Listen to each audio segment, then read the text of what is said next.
Saludos amigos, bienvenidos. Les habla Gabriel Andrade aquí desde Dubái y desde Logroño está Eugenio Gómez Segura, con quien conversaremos sobre Jesús y la magia.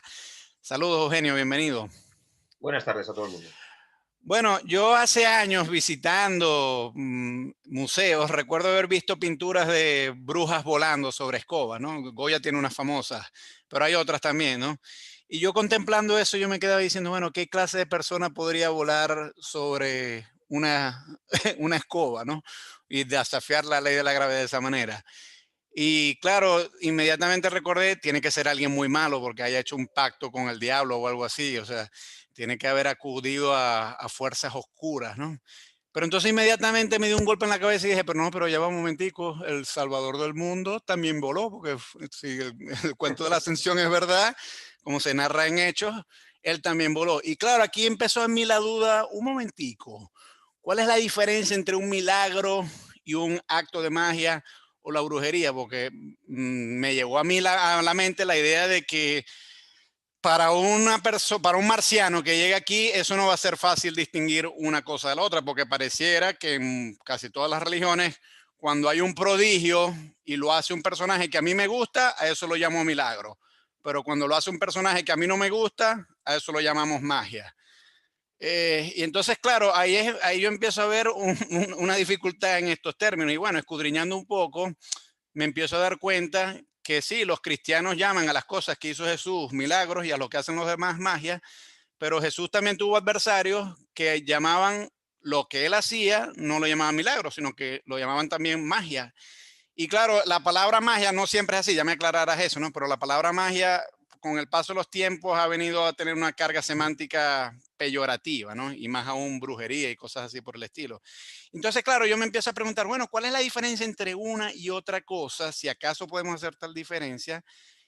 ¿Y cómo ubicamos a Jesús en ese contexto? Porque visto desde fuera, muchos de los prodigios que hace Jesús, pues si esas cosas se atribuían a una mujer en el siglo XVII, esa mujer seguramente iría a la hoguera. Porque, porque una cosa que siempre se dice es, bueno, no, es que hay una diferencia. Lo que Jesús o personajes como Jesús hacen va en beneficio de los demás.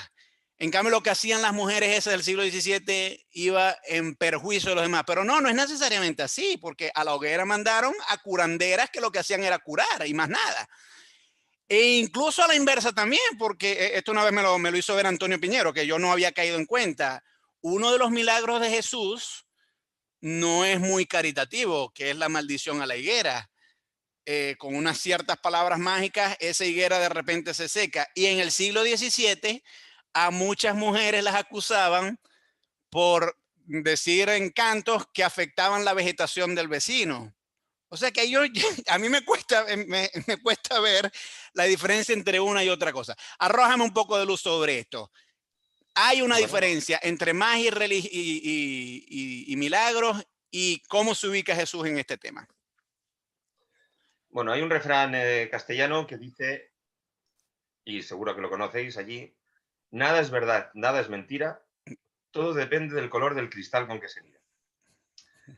Así que dicho esto, cualquier reflexión que siga lo que tú has comentado, pues no es más que abundar en lo que has dicho, porque realmente uno de los criterios fundamentales para saber si algo es magia o es un hecho religioso es fundamentalmente que venga bien para la comunidad espiritual o que sea una cuestión particular que se escape de las reglamentaciones o de las ataduras de la religión establecida. Entonces, es interesante que tú comentes el tema de la brujería porque realmente la brujería era un uso particular y estaba fuera de los cauces predeterminados para el uso de los poderes especiales. Así que dicho esto, todo lo que has comentado prácticamente, esos apuntes, esas intuiciones o lo que hayas ido investigando, como has comentado, realmente va por el camino que en general se entiende que es la diferencia entre magia y religión, o milagro religioso, obviamente. Has mencionado bien los problemas que tenía Jesús, porque así es. Pero no solo Jesús, por ejemplo, en los Hechos de los Apóstoles, capítulo 8 creo que es, sí, al principio del capítulo 8, cuando se habla de Simón Mago, Simón Mago quiere comprar ese poder especial que tienen Pedro y los apóstoles porque quiere ganar dinero con él. Entonces se le dice que ese poder no es para eso. Si lo sacas de los cauces establecidos, ya no vale. En cuanto a Jesús, se le acusa de expulsar demonios por Belcebú, que obviamente es el malvado de la película, es el gran demonio malvado. Entonces no puede valer ese echar demonios en su nombre. Y realmente, claro, si los echas en nombre de Dios, pues entonces aciertas. Si los echas en nombre de Belcebú, no aciertas. Pero esa misma historia que comentas de Jesús nos dice también que el mismo hecho, y tú lo has apuntado, visto no solo desde el punto de vista del que manda, sino visto desde dos perspectivas distintas, tiene dos colores distintos, dos matices distintos. Visto desde el mundo judío, la pretensión de los cristianos de que Jesús era un hacedor de milagros que correspondía con la tradición de Yahvé, la bíblica, etcétera, no es correcto. Visto desde el punto de vista cristiano, el mismo hecho, sí, porque ellos interpretaron que eso correspondía con lo que ellos habían aprendido que iba a ser la revelación divina. Como la tradición, además, de la Biblia hebrea incluía los milagros que iban a anunciar la inminente llegada del reino de Yahvé, pues unos decían, judíos, no es esto, y otros decían, sí es esto. Los judíos no pensaban que fuera a llegar el reino, los cristianos pensaban que estaba a punto de llegar. Así que realmente depende del punto de vista. Y además, repito, es muy importante saber si eso beneficia a todos o no beneficia a todos. Eso es muy importante para la definición. ¿Qué me quieres decir con eso, de que beneficia a todos o no? Si beneficia a la comunidad de los creyentes, según los esquemas que el creyente de la religión que sea, según los esquemas religiosos trazados por esa religión, el esquema teológico básico, si beneficia así a la comunidad, entonces es bueno. Si no la beneficia, es malo. Un caso que a mí me gusta mucho es el de Vespasiano, el emperador Vespasiano. El emperador Vespasiano, un militar, llega al poder después del año de los 4 emperadores, tras la muerte de Nerón. Hay 4 emperadores, el último de los cuales acaba por ser Vespasiano, en el año 62. Pero es un general que ha vencido en una guerra civil de un año con 4 generales distintos. Así que conviene que para indicar el bien común, Vespasiano sea realmente un superhombre. Y precisamente en la patria para los antiguos de la magia, que era Egipto, en Alejandría, él lleva a cabo un par de milagros, entre ellos sanar a un ciego. Es un aviso de que el hombre que va a dirigir el Estado lo va a dirigir bien, porque tiene el respaldo de los dioses. Es entonces esa confirmación de que la divinidad va a ayudar a que la sociedad vaya bien. En el caso cristiano, obviamente, de los primeros cristianos, estamos viendo cómo escriben el Evangelio, los evangelios, pensando que Jesús es el que ha desencadenado todo y que hay una comunidad de seguidores de Jesús que va a beneficiarse de todo aquello. Entonces, desde su punto de vista, su comunidad va a beneficiarse. Si los judíos piensan que eso no ha beneficiado al judaísmo, lo van a excluir porque no es la sociedad judía lo que ha beneficiado, lo que ha sido beneficiado. Y por lo tanto, ellos pensarán que realmente Jesús ha venido a cumplir intereses particulares. Y eso lo difumina como hacedor de milagros y lo convierte en un personaje de segunda. Y luego ya veremos si es mago, hechicero, brujo. En general deberíamos pensar que es mago, según la terminología antigua. Porque lo de la brujería, la hechicería o la hechicería ya son términos que usamos en general para gente de la edad media en adelante, europea en adelante. Bueno, o sea, las palabras cambian, pero digamos el concepto es el mismo, porque un mago, un hechicero, lo que implica es una persona que puede hacer prodigios. Sí, o que dice que los hace. O que dice que los hace. Bueno, cuéntame en el caso de Jesús, ¿cómo era esa reputación para los no cristianos, es decir, para los judíos y los paganos? ¿Cómo veían ellos en la generación después de su muerte? ¿Cómo veían ellos esas historias que orbitaban sobre los prodigios que Jesús había hecho? Antes de contestarte a eso, o para ayudarme a contestarte a eso, me vas a permitir que hable un poco de qué se pensaba que era aquello, en la brujería o la magia, etcétera, en general. porque la perspectiva que ellos tenían era la de ese mundo, así que deberíamos entender un poco mejor ese mundo. Te voy a dar un dato arqueológico que es interesante. En el siglo I ya de nuestra era, contemporáneo a la vida de Jesús, Pablo, etc., la arqueología ha constatado un aumento en la zona de Turquía de las inscripciones que recuerdan, las inscripciones en piedra, textos conmemorativos, las inscripciones que recuerdan, en griego clásico o griego helenístico, que recuerdan curaciones milagrosas. Hay un aumento en el siglo I de nuestra era. Esa pista para mí es muy interesante, porque está diciéndonos que el ambiente tenía eso ahí. Si además lo comparamos con las historias que se cuentan de otro superhombre de la época, Apolonio de Tiana, un hombre interesantísimo, vemos que en el ambiente, repito, estaba eso. Vespasiano, he mencionado un emperador que entra al poder en el año 68 y empieza a mandar ya realmente en el 69, porque es a final del 68. A Vespasiano se le atribuyen un par de milagros en su, digamos, coronación en Alejandría para respaldar su llegada al poder. Entonces, en esa época realmente, como en muchas de la historia, la humanidad esperaba que las divinidades se manifestaran de alguna manera y que se manifestaran mediante un poder que los humanos no tenemos. Aquí, además de los dos datos que te he dado, el de Turquía y sus inscripciones o el de Vespasiano, hay que tener en cuenta la cantidad de papiros mágicos que han aparecido, afortunadamente, la colección de París, las publicaciones ya se pueden encontrar. En español hay una traducción de la Biblioteca Clásica Credos, que me imagino que estará por ahí en PDF. Es un texto muy interesante.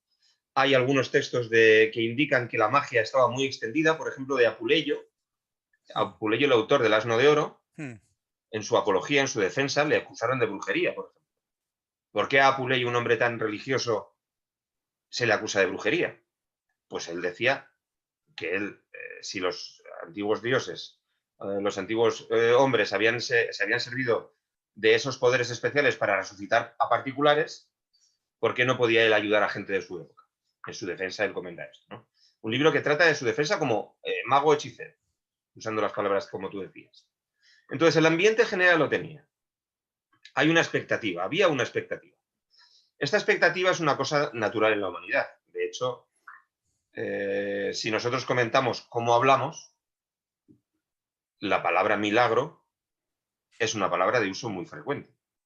Y la palabra milagro indica precisamente algo que se salta de lo normal.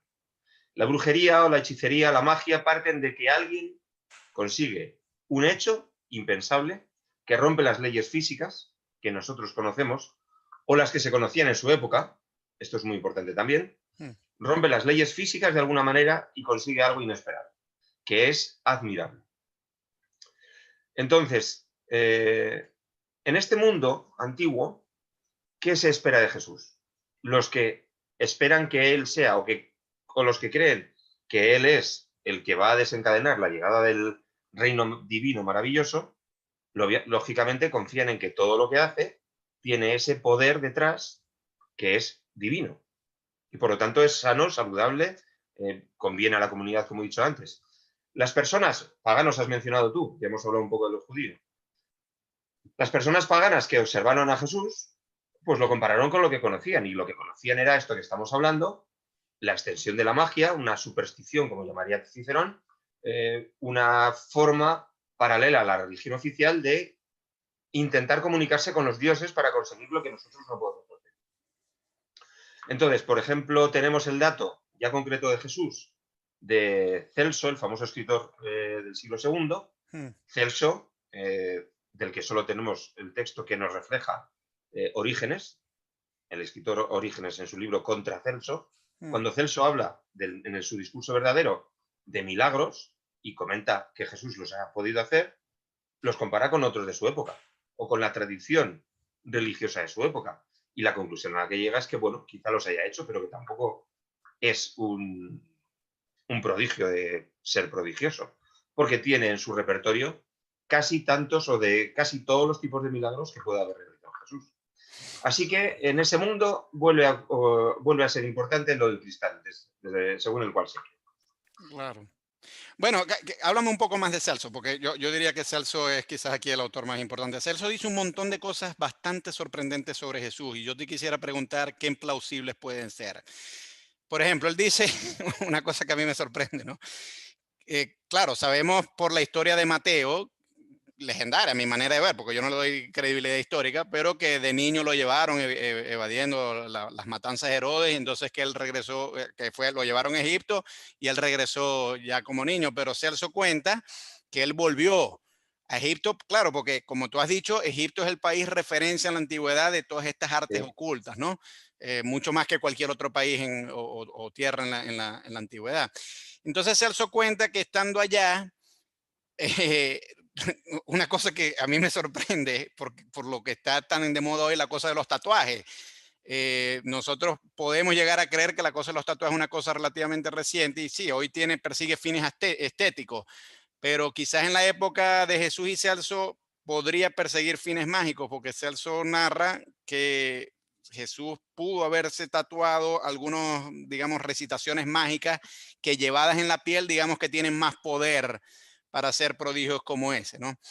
Y bueno, también Celso va diciendo cosas que muchas de las artes estas ocultas que Jesús practica son muy parecidas a las de los magos de Egipto. Entonces, claro, aquí yo me pregunto, bueno, estos paralelismos, digamos que tienen plausibilidad, o sea, ¿sí crees tú viable que Jesús se enmarcara en la misma tradición de los magos de Egipto que eran conocidos y que había magos judíos también? Porque, por ejemplo, tenemos noticia de Oni, el que dibujaba un círculo hasta que lloviera y él no se salía de ese círculo hasta que la divinidad que él imploraba, que era el Dios de los judíos, no hiciera llover. O sea, que ahí vemos que no es mera religión, sino que es más bien el mago que maneja el Dios a su antojo, ¿no? Y otro que creo que Josefo comenta es un tal Eleazar que hacía exorcismos con un anillo y ese anillo tenía unas raíces y entonces él exorcizaba a los demonios con eso y tal. Entonces uno empieza a ver aquí, bueno, en esto había todo un gremio de estos personajes, tanto judíos como paganos. Y claro, estas acusaciones que hace Celso, porque bueno, quizás luego Celso digamos que carga un poco las tintas, porque dice, bueno, pero no solamente que llevaba tatuajes con recitaciones mágicas, sino que también además era hijo de un soldado romano que había violado a María, o por lo menos había tenido sexo con ella de forma así legítima, un tal Pantera. Entonces, bueno, yo no sé si creer eso, porque eso ya pareciera más una campaña deliberada de descrédito.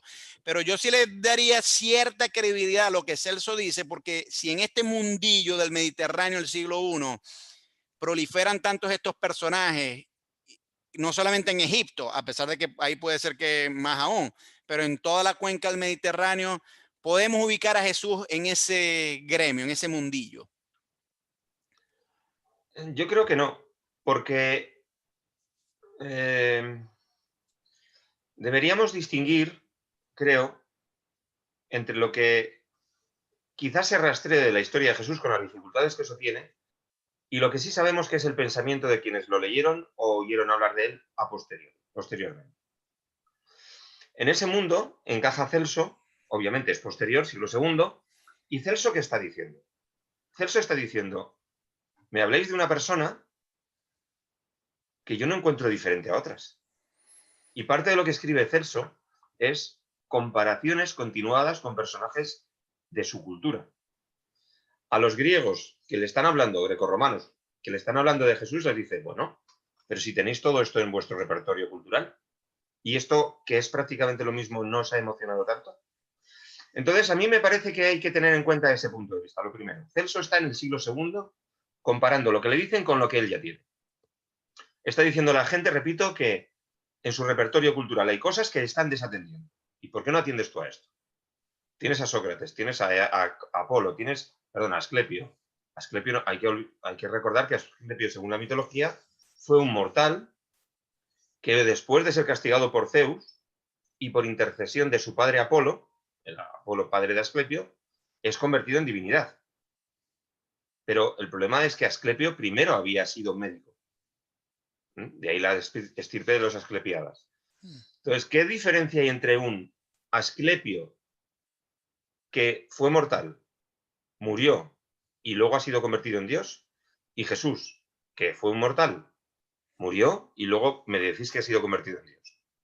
¿Qué hechos significativos, qué hechos realmente determinantes distinguen a Jesús de estos otros personajes? Entonces, Celso es solo un caso más de lo que significó para los cristianos enfrentarse a la cultura grecorromana, que era la suya, e intentar demostrar contra su propia naturaleza, digamos, dicho así, naturaleza cultural, que Jesús era realmente lo que tenían que seguir los demás, o que ellos estaban convencidos de que Jesús era eso que ellos pensaban. Así que lo de Celso, indudablemente, no puede ser cierto. Lo de los viajes a Egipto sabemos que no es posible. Lo de los tatuajes, ¿vale? Pero Celso está actuando según los parámetros de su época y había gente que sí lo hacía. Es muy interesante lo de Egipto por varias razones. Primero, como has dicho, desde la antigua, más antigua antigüedad, digamos, clásica, Egipto está ahí metido, en el meollo cultural. No hay más que recordar que Homero, que escribe hacia el año 730-700, en la Odisea, en el libro cuarto, cuando habla de Helena, ya está hablando de que ha aprendido magia con una sirvienta egipcia. Estamos hablando de 730-700 a.C. Y eso es un caudal ininterrumpido de influencia mágica. Y has mencionado una cosa que a mí me parece muy interesante y que creo que merece atención en especial, que es el hecho de que Jesús se pudiera tatuar algo en los brazos para después recitar. Porque una de las cosas más importantes, antiguamente hablando, era el hecho de las palabras. Bueno, no antiguamente. Todos sabemos que si alguien va a seguir a alguien de la brujería o lo que fuera, lo que sea, realmente tiene que haber unos encantamientos. Encantar tiene que ver con cantar. Unos en salmos, que viene también de salmo, tiene que haber unas recitaciones. Obviamente tiene que decirse algo que manifieste que realmente se está produciendo o que se intenta producir un fenómeno distinto a las leyes normales o consideradas normales de la naturaleza. Y en ese sentido, el mundo egipcio creo que da unas pistas muy interesantes de lo que es el valor de la palabra. Porque los antiguos vieron en las palabras egipcias, en los dibujos, algo que nadie podía entender, salvo ellos, y que daba vida. En la misma tradición egipcia, por ejemplo, las pinturas de la tumba, hablo de pinturas en el sentido de que los frescos de la tumba son no solo los frescos de los personajes, sino la vida de los personajes acompañada de más dibujos que son palabras.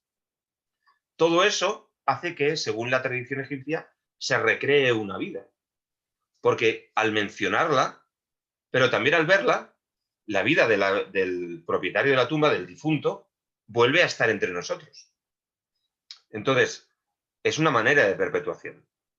Esto también está en el mundo griego. En el mundo griego, el poder mágico de la palabra está en las tumbas. Las tumbas griegas con inscripción, que empiezan a aparecer en el siglo VII, suelen tener una palabra muy importante, que es la que define el nombre tumba. La palabra tumba en griego se puede decir de dos formas, básicamente. Una es tafos, de ahí viene epitafio, inscripción sobre la tumba, epitafos.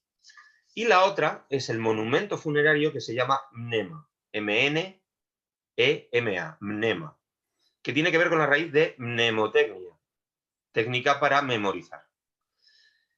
Mnema, en latín, se tradujo como monumento. ¿Y qué es un monumento? Una cosa que te trae a la cabeza algo. ¿De acuerdo? Es una raíz muy interesante. Viene de ahí la palabra memoria, monumento, por supuesto recordar, tiene que ver con esto. Entonces, ¿en qué consistía un epitafio en el siglo VII y VI en Grecia?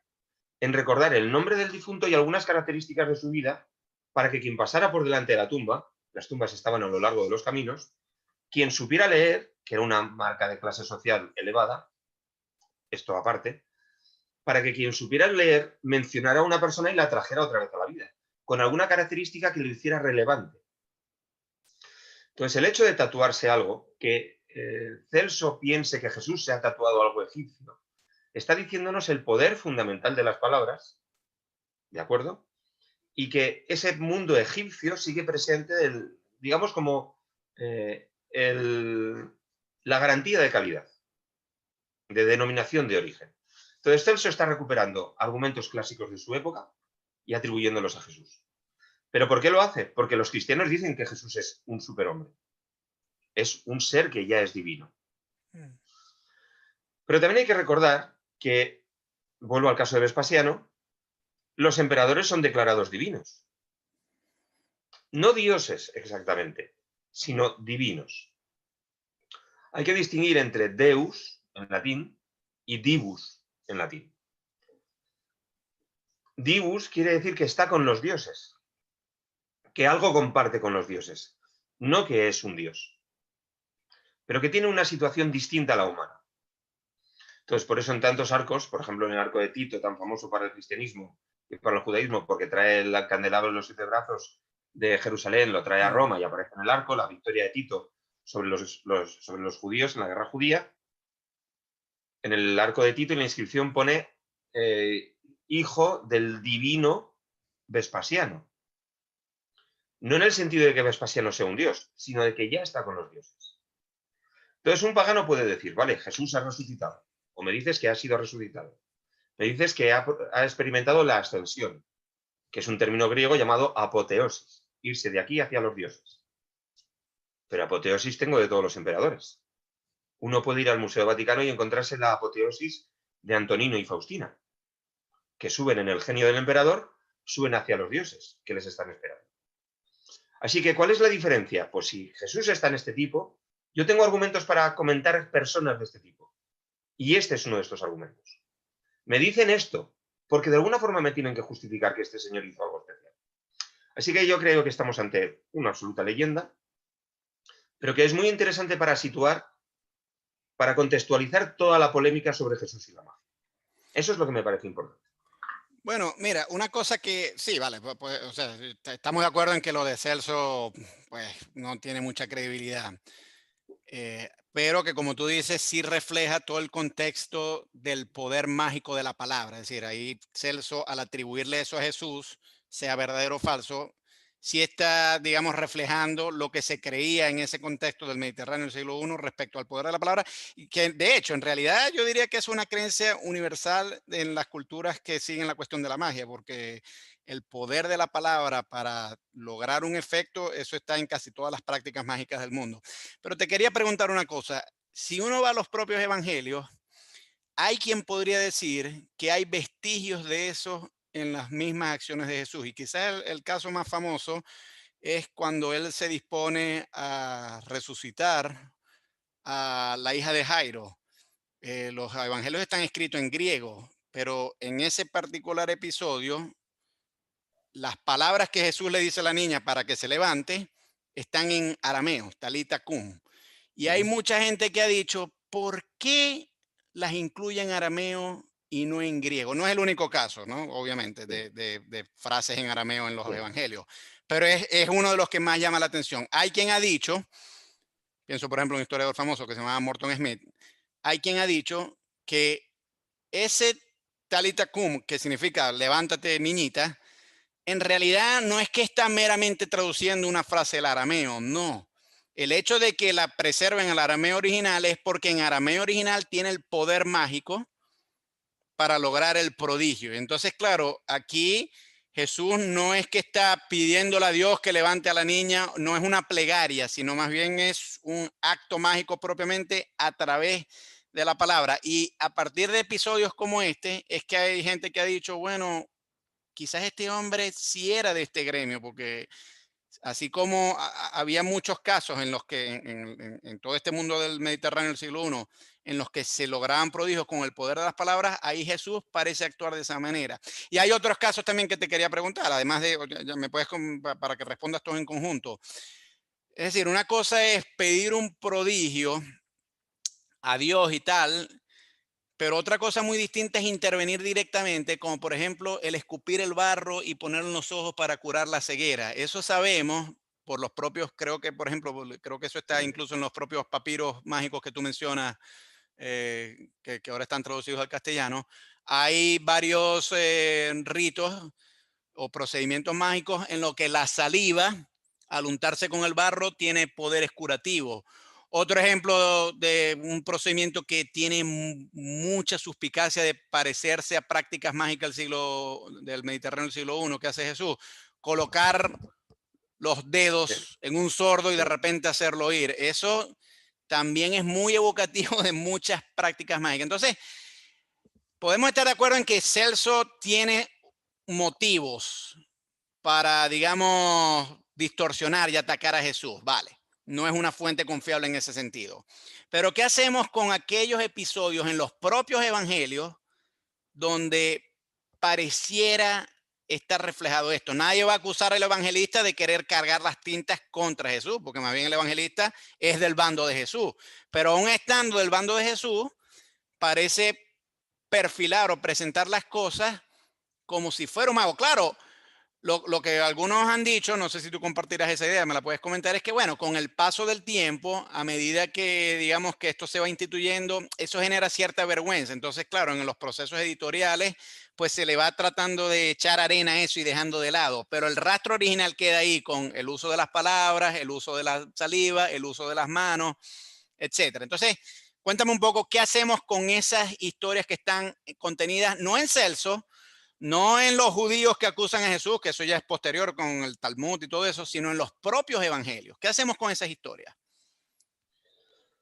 Lo primero que deberíamos hacer es tener mucha cautela porque debemos distinguir entre, como siempre que se habla de Jesús, entre los hechos históricos y lo que nos han contado, porque evidentemente ese es el problema que tenemos con Jesús.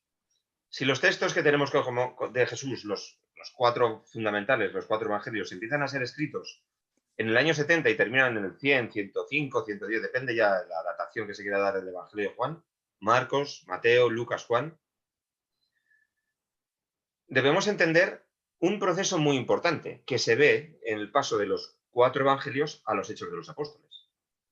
Aun siendo los Hechos de los Apóstoles un libro que quizás sea del año 100, 110, algunos pueden decir que es del 95, bueno, pero se puede retrasar incluso un poquito la redacción hacia el año 100, 105, alguno habla incluso más tarde, se puede observar perfectamente que en los cuatro evangelios, quizá algún detalle pueda darse en Juan, pero distinto o matizado, pero en los tres evangelios, más posiblemente Juan, la visión que tenemos es que Jesús lleva a cabo lo que lleva a cabo porque Yahvé trae el reino. Y él es un intermediario entre Yahvé y el resto de la humanidad.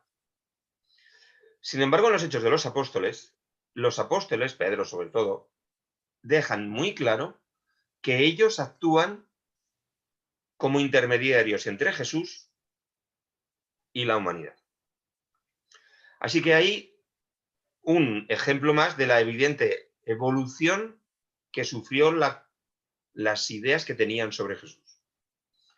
En un principio Jesús es un humano, después Jesús es un Dios o un ser divino, en el sentido pagano de comparte algo con la divinidad para después acabar de ser divino, por ser divino.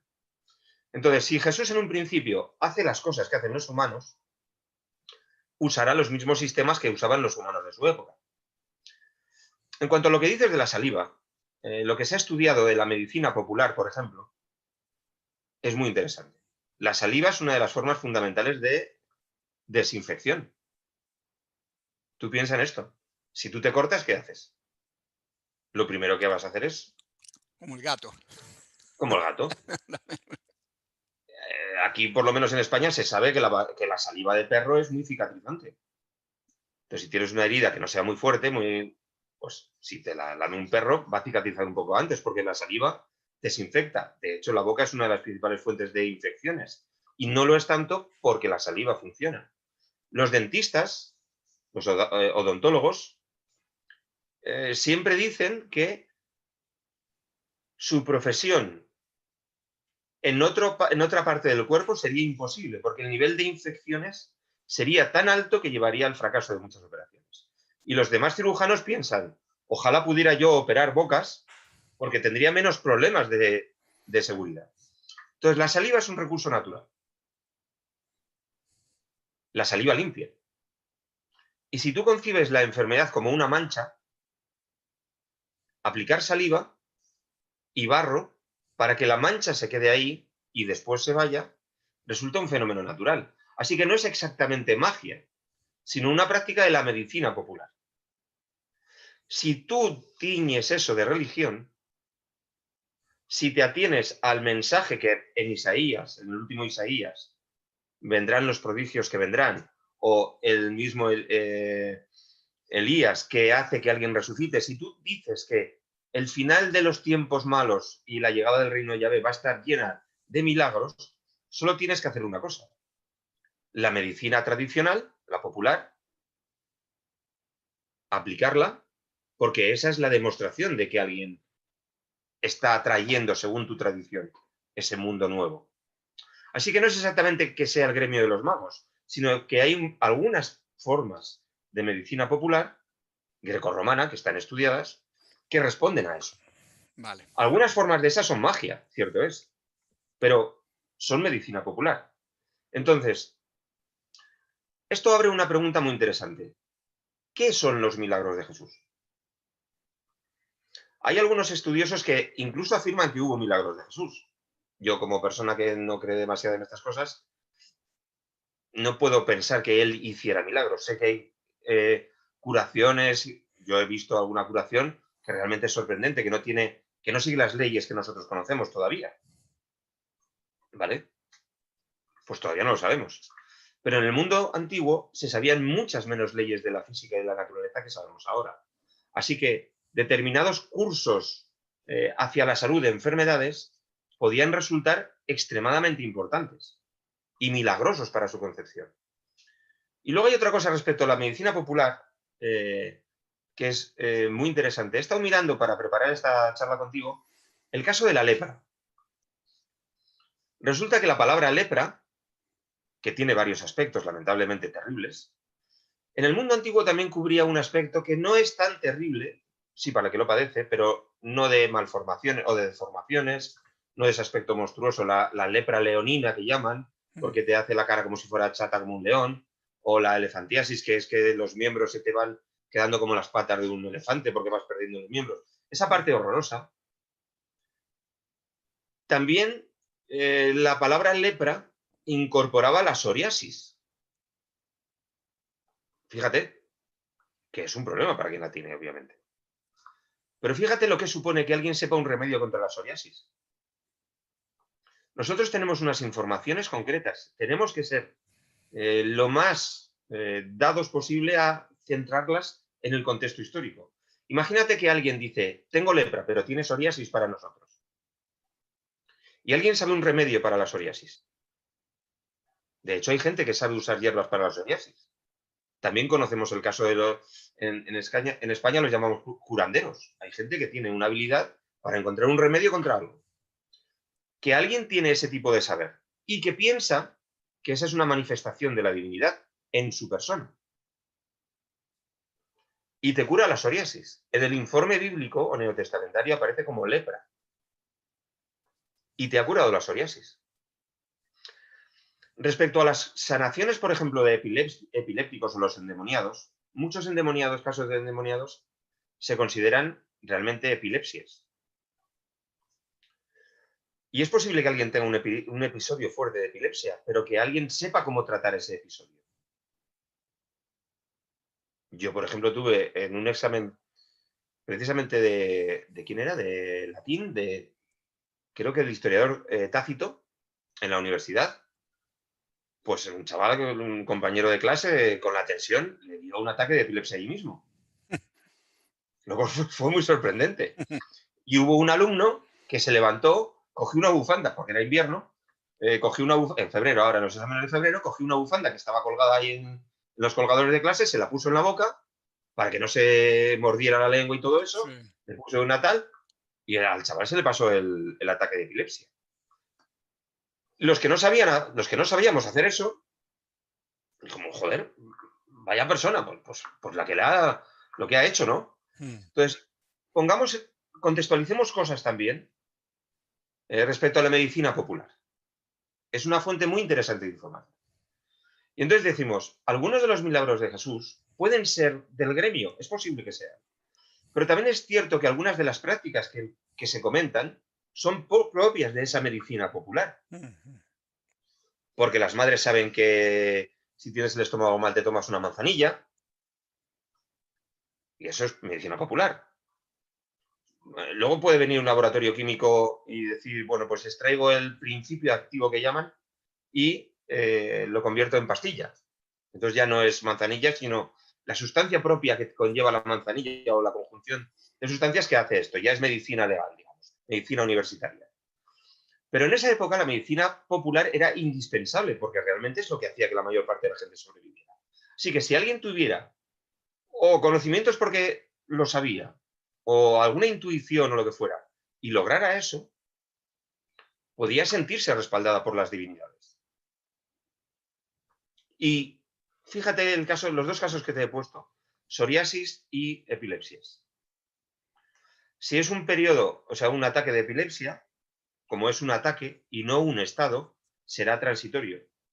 Y si es un periodo de psoriasis que puede ser combatido, la psoriasis, repito que se podría contemplar como lepra en ese mundo, tendrá una bajada o una atenuación, una mejora, una mejoría.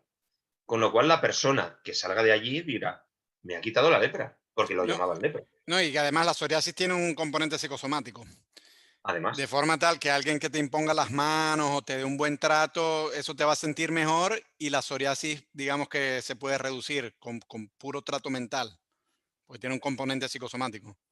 fíjate que lo que estás comentando además tiene que ver con una parte de la medicina griega que no era popular, la medicina hipocrática, que es un primer estudio, un primer intento universal de hacer que la medicina sea algo más que la medicina popular o que dependa del milagro o del hecho religioso, siendo imperfecta, por supuesto, como es desde el punto de vista científico. Sin embargo, los tratados eran repertorios de cosas que ellos pensaban que funcionaban más allá de la religión.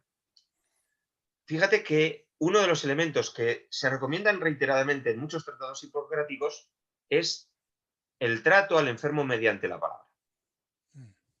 De eso en España se escribió un libro por un señor llamado Pedro Laín Entralgo, que era un gran doctor, que además estudió filología clásica, fue traductor y fue un gran filólogo.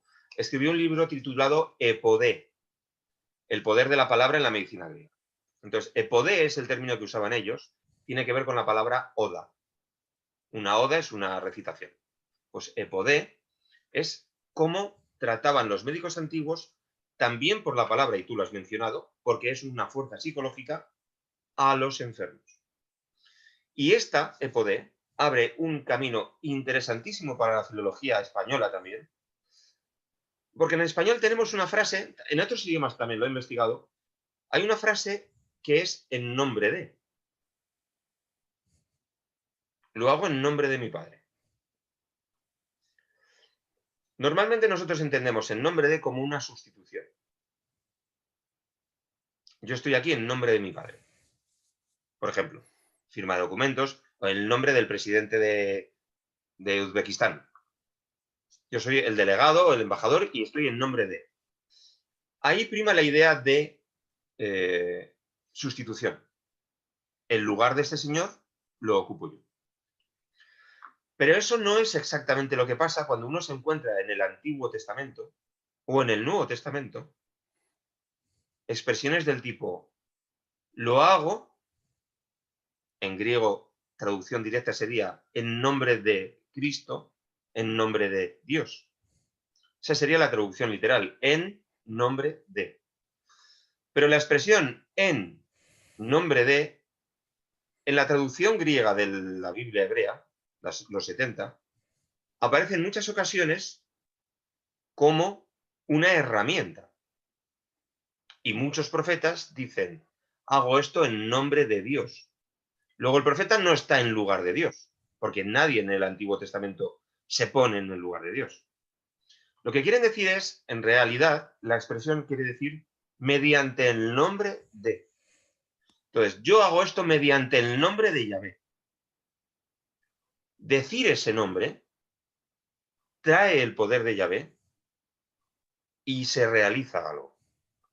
Pero esto tampoco es de extrañar, porque es psicología básica humana. Tú fíjate en lo que importa que un profesor dé de repente una voz concreta en clase para que la gente se calle. O en el ejército, lo que importa dar ese ar o a sus puestos, lo que sea, y esa palabra funciona. Mm. O lo importante que es, por ejemplo, que una madre o un padre, en un momento en el que una de sus criaturas esté más o menos atribulada o con algún problema, le dé 2 o 3 palabras y le diga algo. Me estoy acordando ahora mismo de la canción Let It Be de Paul McCartney. Cuando me encuentro en una situación de problemas, tal, mi madre María, se llama Mary, viene y me dice, Let It Be, no te preocupes. Entonces, es una carga fundamental, y tú lo mencionabas con la psoriasis, que es una enfermedad psicosomática, es una carga fundamental de el poder hablar. Y de hecho, una de las cosas que se reconocen a Jesús era su capacidad técnica para hablar. Mm. Si eso lo combinamos con otras cosas que a nosotros nos pueden parecer milagro, pero que en su mundo, que a nosotros nos pueden parecer no milagros, sino más bien normales o de brujería, pero que en su mundo estaban asimiladas al poder de la divinidad, uno se convertía mediante la palabra y mediante algunos hechos de relevancia fisiológica, de orden de salud, en una manifestación de ese poder. Así que es un tema, me parece muy, muy interesante y muy bonito, porque antropológicamente nos permite conocer más cómo somos. Claro. Bueno, ¿y qué me comentas de este uso del arameo en los evangelios? Porque no en todos los casos, pero sí en este de pequeña niña, levántate, de Talita Cum. Hay quien, si uno revisa muchos historiadores, ellos se enfrascan mucho en ese evento en particular, porque parece un poco extraño que se incorporen estas frases en arameo, que como digo, no es la única, ¿no? Porque cuando otra, por ejemplo, es cuando está en la cruz y dice, Dios mío, ¿por qué me has abandonado? Esa también está en arameo, ¿no? Pero esa no tiene tanto contexto mágico, según estas interpretaciones. Mucho más contexto mágico pareciera tener esta. Y claro, no, a mí no me convence del todo eso, pero sí me parece extraño que si los evangelios han estado escritos en griego, ¿por qué aquí y allá incorporan algunas frases en arameo? ¿Tienes una conexión mágica? Porque es como cuando, por ejemplo, nosotros estamos hablando en castellano, ¿no? Y de repente digo, y fulanito dijo abracadabra. Abracadabra no es de origen castellano, no sé cuál es el origen, creo que viene del inglés.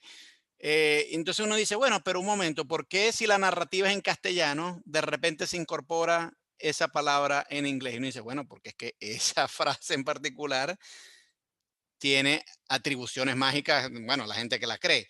Entonces, claro, aquí queda la suspicacia. Si estos textos se están escribiendo en griego, pero abruptamente se incorpora esta frase en arameo, cabe la posibilidad de que quien la dijera en otro idioma creía que de algún modo tenía un poder mágico. Has dado la solución. A mí me parece que la solución es muy fácil. ¿Qué piensa el lector griego? ¿Y qué piensa el redactor griego? No qué piensa Jesús, que evidentemente tiene toda la conversación, si ese hecho se hubiera producido, habría tenido toda la conversación en arameo. ¿Por qué esa palabra exacta? Porque esa es la orden. Esa es la palabra mágica, la palabra que consigue lograr lo imposible, lo que no sigue las leyes físicas, la palabra que lo consigue y es fácil de recordar, e introducida en el texto griego, es como las palabras egipcias o arameas que tenemos en los papiros médicos griegos. Al lector le da ese plus de categoría para el personaje. Entonces, yo no diría que esa es una palabra de brujería o de magia en el caso de que se hubiera producido esa escena. Yo diría que esa es una palabra que consigue dar el efecto de superpoderes en el lector. Y ¿De digamos acuerdo? añadiéndole un cierto exotismo. Sí, evidentemente. Como repito, está en los papiros griegos. Hay sobre todo también, y no solo en los papiros griegos, hay una parte de la literatura, el otro día cuando estuvimos hablando sobre la Virgen también te mencioné un pasaje de un escritor que se llamaba Teócrito. Teócrito tiene un poema, el llamado Idilio II, que es sobre una señora que está enamorada de un joven y que mediante unos sortilegios intenta que ese joven la quiera otra vez. Ya habían tenido un par de relaciones, pero él se interesa por otras mujeres y ella quiere recuperarlo. Y ahí hay palabras que no suenan, que no son griegos, son inventos, porque ese poder de una palabra que desconoces evoca los poderes que no conoces. Entonces ahí lo tendrías, ¿no? Es simplemente eso, me parece a mí. Esa impresión que te da el arameísmo, la palabra desconocida. ¿Y por qué no me lo pone a mí? Es que el lector debería pensar, ¿y por qué no me lo pone a mí en griego? Aneste, pues vale, levántate. Claro. Si tampoco es tan difícil. De hecho, el texto es impresionante por una razón. Porque luego dice que la chica se levantó. Sí. Claro. Sí. Pero es que la palabra que pone en griego aneste es la misma De resurrección, claro. que dice Pablo en la primera carta a los Gálatas, el capítulo 4, que Jesús se levantó. Eso se ha tomado como resurrección, pero realmente es que se levantó. ¿Y cuándo se levanta uno? Pues cuando ha estado dormido y lo primero que hace es levantarse. La palabra es muy interesante porque nos lleva a pensar en el supuesto único caso en el que Jesús se levantó de forma activa y se toma como muestra de su resurrección. Pero realmente, si lo ves en el contexto de las cartas de Pablo, Pablo dice reiteradamente que Jesús fue levantado o fue despertado. ¿Y qué hace uno cuando se despierta? Se levanta. Luego Jesús, mediante el verbo aneste, se levantó, no está manifestando su poder de resucitar, Hmm. sino lo que ocurre después de haber experimentado el poder de otro que lo resucita. Sí. Es un ¿De tema acuerdo? muy, muy, muy importante e interesante que lo podemos hablar en otra ocasión, pero sí está bueno adelantar que es que la forma en que Pablo presenta esto no es que Jesús se resucita a sí mismo, no, ¿No? es Dios que lo resucita a él, lo cual dejaría entrever que quizás para la época en que Pablo está escribiendo esto, que quizás el año 50, por ahí, en esa década, él no está pensando todavía en Jesús como propiamente el Dios que vino a ser después, sino más ¿No? bien un resucitado por Dios, pero no el mismo resucitándose a sí Efectivamente. mismo, ¿no? Esa es la palabra. Sí, claro. Es Mira, resucitado por Dios. bueno, ya casi nos vamos, pero te quería plantear una última cuestión.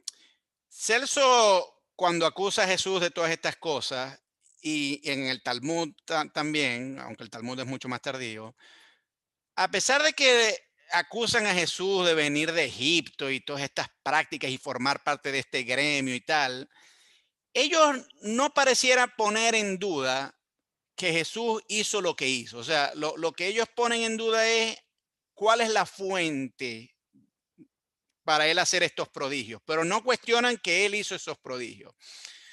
Ahora, yo me pregunto si cabe la posibilidad de que, porque tú me has dicho, bueno, algunos de los prodigios que hace Jesús pueden entenderse en función de las prácticas medicinales. Y bueno, por ejemplo, algunos males psicosomáticos, pues con un buen trato y tal, eso puede mejorar y nos puede dar la impresión a nosotros de que son prodigios de la naturaleza cuando en realidad no lo son, sino que bueno, sabemos que así funcionan muchas veces los procesos curativos. Pero no todos los milagros de Jesús son así, o sea, él camina sobre las aguas, multiplica los panes, cosas así que eso ya no se pueden explicar como, como simples curaciones ¿Mm? psicosomáticas, ¿no? Ahora, un escéptico o alguien con un ojo más cínico podría llegar a decir, bueno, ¿y qué hay si incluso este hombre no es que era un mago en el sentido de que hizo prodigios, sino más bien un mago en la acepción moderna de ilusionismo? Cabe la posibilidad de que a lo mejor deliberadamente buscó engañar gente para presentarse como un personaje misterioso, etcétera. Y sí sabemos, a pesar de que es un poco más tardío, por ejemplo, que estos personajes los había en la antigüedad. Por ejemplo, pienso en Luciano de Samosata. Él cuenta la historia de un charlatán que había por ahí ¿Sí? y él se ponía una media y hacía creer que eso era una serpiente, entonces la serpiente de repente hablaba y todo el mundo decía, oh, una serpiente que habla, y entonces este charlatán decía, bueno, me tienen que hacer caso a mí porque yo soy el que domina la serpiente, y en realidad lo que era una media que, bueno, que bien hecha, con apariencia de serpiente, pero no era serpiente. Es decir, que sabemos que había gente que sí jugaba, digamos, con la ignorancia de los demás, lo mismo que muchos ilusionistas hacen hoy. Lo que pasa es que los ilusionistas de hoy, digamos que son lo suficientemente honestos como para decirle a la gente, señora, esto es un truco, o sea, es una sencilla Mm. ilusión. Pero en la antigüedad había gente que hacía estas ilusiones y no le decía a la gente que esto era ilusiones y los lograba manipular y tal. ¿Podríamos ubicar a Jesús en ese gremio de charlatanes? ¿No? Es decir, si uno lee el resto de los evangelios, no hay nada que indique una falta de sinceridad en las cosas que él dice, pero ¿quién quita? Mm, Te pregunto. Yo creo que no sería ese el caso, porque que Jesús decida de repente ir a Jerusalén, donde sabe que van a- a terminar con él, eh, a hacer trucos de magia, yo no lo veo. Realmente no lo veo. Lo que pasa es que tú comentas un par de cosas que sí son quizá propias de la concepción tardía de Jesús, más que de la vida de Jesús. El milagro de los panes, realmente hay dos milagros, para 4.000 y 5.000 personas. Hay dos relatos del milagro del pan y los peces y el pez, ¿sí? Eh, realmente están enmarcados en la teología judía y cristiana, porque son en el desierto, recuerdan al maná, unos para, quiero recordar, unos para fundamentalmente judíos y otros para gentiles, y eso es muy sospechoso de una travesía por el desierto, llegar al reino prometido y que tanto gentiles como cristianos, o como paganos, o judíos, perdón, se unan en el reino de Dios y sean los hijos predilectos. Eso tiene demasiadas connotaciones interpretativas como para que parezca de Jesús, aparte de la propia dificultad. Andar sobre las aguas. Bueno, pues yo te diría que una de las cosas más importantes que se atribuyen a los superhéroes es romper todas las leyes de la naturaleza. Así que un hecho como ese, que además entra en las tradiciones antiguas de personajes divinos o semidivinos que ejercen el poder sobre el agua, que es lo más difícil de dominar, encajan perfectamente en una tradición cultural concreta. De hecho, hay bastantes estudios que analizan, por ejemplo, el papel de algunos dioses, Marduk, Baal. Yo estoy ahora medio de leer un libro sobre Dios, Yahvé, y el conflicto con el dios del mar. He estudiado también el caso de Heracles y el mar. Gentes que se convierten en dominadoras del elemento más difícil, que es el agua. Así que encaja perfectamente en la tradición de los más grandes superhéroes o de los más grandes dioses de Oriente. Así que, para mí, tiene una relativamente fácil explicación cultural y me evitaría tener que pensar algo que en principio yo no veo, que es que Jesús fuera un técnico maravilloso en el trucaje.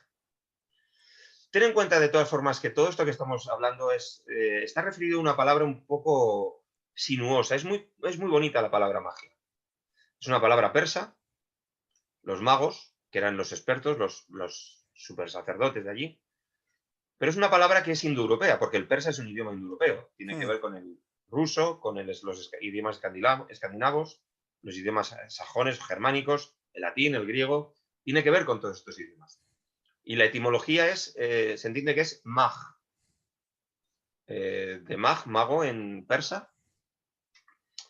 Pero es que de la palabra mag tenemos dos palabras muy actuales. Una es el verbo make, en inglés, que es la misma palabra, y en alemán es machen, hacer. Make y magen son la misma palabra que mago, magia. Entonces se trata de hacer algo que tú no puedes hacer realmente, que no puedes realmente. Entonces, el superpersonaje tiene que poder hacer algo así. Porque si no, y como tantas veces dice Pablo y está en los evangelios, no tiene esa dinamis, esa fuerza extraordinaria que lo convierte en distinto a los demás.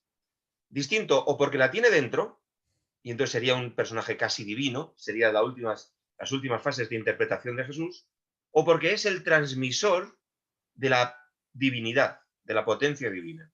Y la divinidad ha hecho que esa persona sea como una antena de recepción que vaya, por ejemplo, cuando Jesús impone manos, que vaya transmitiendo la dinamis divina, la fuerza divina a los demás y haga lo que solo los dioses pueden.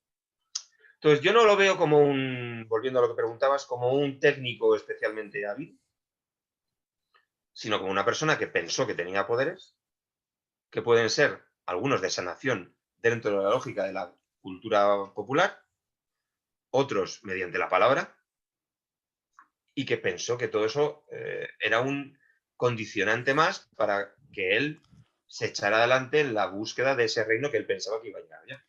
Bueno, Y que se le reconoció eso. pero lo que pasa es que algunos historiadores te podrán decir, no en el caso de Jesús, pero otras figuras de las historias de las religiones, que han empezado deliberadamente como charlatanes, haciendo trucos, pero viendo el poder que esos trucos tienen sobre la gente, terminan creyendo ellos mismos que sí tienen Sí, poderes sobrenaturales. Y pienso, por ejemplo, un caso que a mí siempre me llamó la atención, el fundador de los mormones, Joseph Smith.